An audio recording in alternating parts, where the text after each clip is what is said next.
Teads attention-based approach helps brands identify and leverage premium video environments due to the real depth of data that we have. We've been doing this for a number of years across a variety of different partners, and we've done it on all of the different experiences that we offer. And with the new Teads, we've been really lucky as our company has come together with what was legacy Outbrain in terms of them also having been invested in that space. So when we look at the different environments that we're able to provide, it's really about the data that we have. We have data that is channel specific. We have data that is format specific. We have data that is placement specific. And so it's really about that and how it is we understand how these different experiences deliver attention for brands. Advertising and media are increasingly driven by outcomes.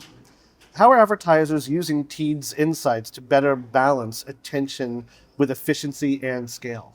Yeah, first I'm going to touch on the outcomes piece. And part of the reason that we're so invested in attention is because of its relationship with outcomes.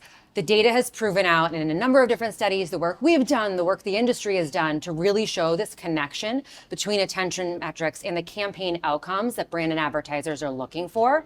But the truth is, this is the real reason that attention matters. But practically, if you think about just optimizing to attention, potentially there's things like scale issues. There's potentially things like efficiency issues. And so what we've been really, uniquely focused on is understanding the right amount of attention for a certain outcome. And we've done a huge body of work with a number of different partners, with Adelaide, with Lucid Sync, and some other outcome-based providers to start to identify what those right thresholds are to drive the right outcome for a brand. And they can be different depending on what the outcome is. And they can also be nuanced depending on the brand itself. But we have the capability to do this at scale, and we're really helping brands leverage that.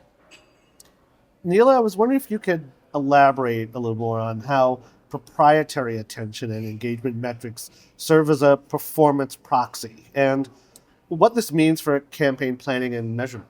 Yeah, it's really about that connection to the outcome. And we've proven this out time and time again. We've done it in the upper funnel. We've done it in the mid funnel. We've done it in the lower funnel as well.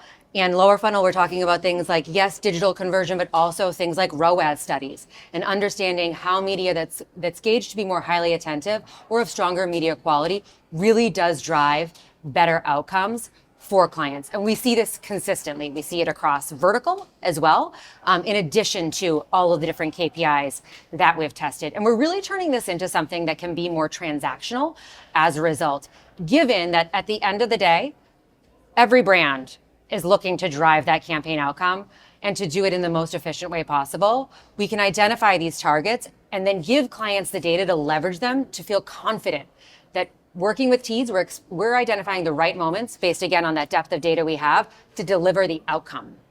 Neala, how do you see the future of attention metrics evolving?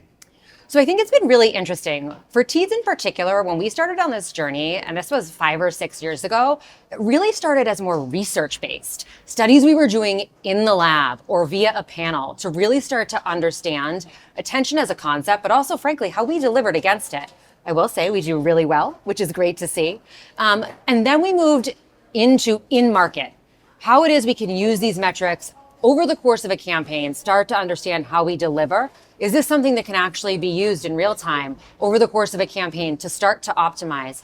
And then the final piece for us has been really doing a big body of analytics work to connect it to these outcomes and identify what those different targets or thresholds might be, which really, I think, brings us to this notion of transaction and how it is we went from research to measurement to kind of looking at activation and what that could look like into real transaction, which is why we're so excited to be at NewFronts this year to talk about our attention-based guarantees, as this is really, I think, our first foray into the notion of transacting on attention.